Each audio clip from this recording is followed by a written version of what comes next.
بسم اللہ الرحمن الرحیم۔ والدین کے ہمارے اوپر اتنے حقوق ہیں کہ اگر ہم ادا کرنا بھی چاہیں تو نہیں کر سکتے۔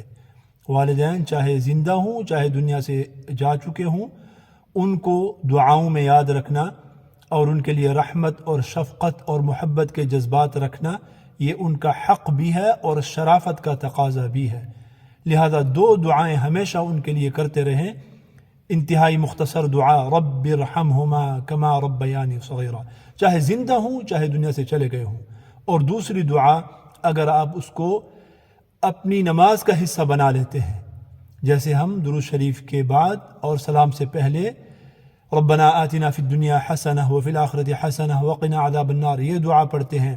یا اللہم انی ظلمت نفسی ظلما کثیرا، جو دعا کہ حضرت ابوبکر صدیق رضی اللہ تعالیٰ عنہ کو نبی کریم صلی اللہ علیہ وسلم نے یہاں پڑھنے کے لیے بتائی تھی، یہ پڑھتے ہیں۔ یا اگر ہم یہ دعا پڑھیں کتنی زبردست ہو جائے گی، اس میں اپنے لیے بھی دعا ہے، اپنے بچوں کے لیے بھی دعا ہے اور والدین کے لیے بھی دعا ہے۔ اگر یہ دعا آپ نماز میں 5 نمازوں میں پڑھتے ہیں تو آپ دن میں کتنی مرتبہ والدین کے لیے دعائیں کرنے والے ہو جائیں گے اور ان کو یاد کرنے والے ہو جائیں گے۔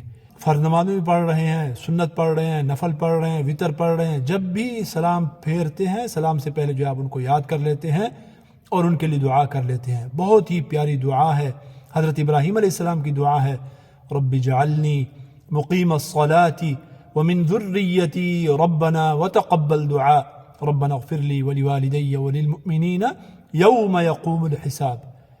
تو اس دعا کو اپنی نماز کا حصہ بنا لیں، سلام سے پہلے یہ دعا پڑھیں۔ ہو سکتا ہے کسی درجے میں ہم والدین کے حقوق ادا کرنے والے بن جائیں اور آخرت میں ان کے ساتھ ہماری ملاقات ہو تو کہیں آنکھیں اٹھا کر ان کے ساتھ ہم بات کر سکیں۔